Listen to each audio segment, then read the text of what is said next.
वाराणसी के लम्ही गांव में आज एक उत्सव का दिन है। जी हाँ, वही लम्ही गांव जिसे आप बचपन में कहानियों में सुना करते थे और उपन्यासों में लोग इस गांव को पढ़ते हैं। हिंदी उपन्यास के सम्राट कहे जाने वाले मुंशी प्रेमचंद का गांव लम्ही, जहां आज ग्रामीण मुंशी जी की 114वीं जयंती मना रहे हैं। डाक कर्मचारी के पुत्र मुंशी प्रेमचंद ने अपने उपन्यास से सामाजिक और सांस्कृतिक चेतना को खूब जगाया है। आज सभी मुंशी जी को उनके हिंदी में दिए गए योगदान को याद कर रहे हैं, लेकिन उनके इस बड़े योगदान को सरकार के नुमाइंदे शायद भूल गए हैं।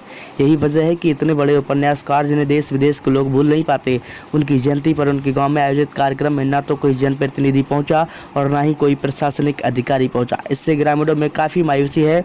लोगों की माने तो मुंशी जी ने अपना सारा जीवन समाज के लिए समर्पित कर दिया, लेकिन उनकी जयंती पर इस वर्ष इस तरह अनदेखी होगी, किसी को उम्मीद न थी। जी, आपका नाम? माता प्रसाद। क्या करते हैं? समाज सेवी, पांडेपुर। ये बता दें माता जी कि इस बार लम्ही आए हैं। लम्ही में एक मेला लगा करता था, इस बार मेला भी नहीं लगे, न अधिकारी है। क्या कहेंगे? देखिए, यह तो बड़ा कष्ट का विषय है कि इतने बड़े महापुरुष की जयंती आज है। चाहे कोई भी स्थिति हो, इतने बड़े महापुरुष की जयंती मनाई जा रही है, जो कि हिंदुस्तान ही नहीं पूरे विश्व की पहचान है। ऐसे महापुरुष के जयंती पर किसी भी वाराणसी के अधिकारी का न होना और बनारस में मौजूद जनप्रतिनिधियों का न होना, यह बहुत ही बड़ा दुख का विषय है। और इससे ज़्यादा मैं क्या कहूँ, कहने के लिए तो बहुत सारी बातें हैं कि मुंशी प्रेमचंद जी की जयंती जो अपने हिंदुस्तान की धरोहर हैं, समाज की धरोहर हैं, और इनकी पहचान से ही हिंदुस्तान की पहचान है। ऐसे महापुरुष की जयंती को इस तरीके से विस्मित किया जा रहा है, जिसका बहुत बड़ा दुख होना चाहिए। समाज सेवियों में, पत्रकार बंधुओं में, लेखकों में, जितने भी सामाजिक संगठन हैं, उन सारे लोगों को दुख व्यक्त करना चाहिए। मैं तो बहुत दिनों से जुड़ा हूँ।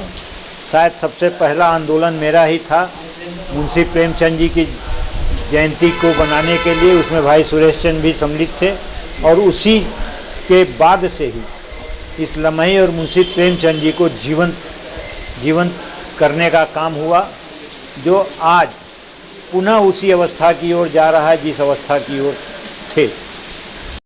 भैया मैं सुरेश चंद्र दुबे, समाज सेवी लम्ही, वाराणसी से। सुरेश जी, आज बात की जाए मुंशी प्रेमचंद जी की जयंती है जी, तो इस जयंती पे इतना सन्नाटा है, क्या कारण लगता है? देखिए, एक तो जो है कि ये कोरोना चला है, उसके चलते, लेकिन फिर भी जैसा कि हम गांव वालों में जो उमंग है, उस उमंग को कोरोना भी जो है वो पीछे जो है कि छूट चुका है। हम लोगों का उत्साह कि यहाँ प्रेमचंद की जो है जयंती के साथ साथ हम लोग लम्ही की भी जयंती मनाएंगे और उसमें उत्साह के साथ केक काटेंगे। तो बात की जाए, जो हर साल अधिकारी आते थे, जी, मंत्री आते थे। हाँ, तो बनारस में कई मंत्री हैं, कई अधिकारी, उसके बाद क्या है? हाँ, ये तो मायूसी थोड़ा सा हम लोगों को है, जनता में है, साहित्य प्रेमियों में है कि जो है कि यहाँ पर जो है कि कोई अधिकारी नहीं आया है क्या, कोई अधिकारी नहीं आएगा क्या। तो हमको नहीं लगता तो है कि वो तो नहीं आएंगे और नहीं आए यहाँ पर। तो एक औपचारिकता के रूप में ही जो है कि यहाँ पर जो है कि माल्यार्पण किया गया और जो है कि वो चला गया। प्रभु जी, आज किसकी जयंती मना रहे हैं और कौन सी जयंती है? 141वीं जयंती है माननीय मुंशी प्रेमचंद जी की।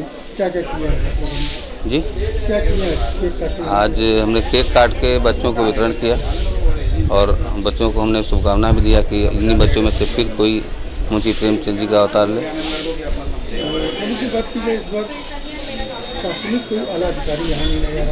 जी, कुछ सर शासन या प्रशासन की तरफ से व्यस्तता है और बहुत व्यस्तता की वजह से कोई न कोई ना आ पाया हो। और कोई जनप्रतिनिधि बात की जाए, इतने मंत्री उसके बाद जनप्रतिनिधि नहीं है। कितना बड़ा ये साहित्यकार के जन्मदिन अब लोग दुखी हैं।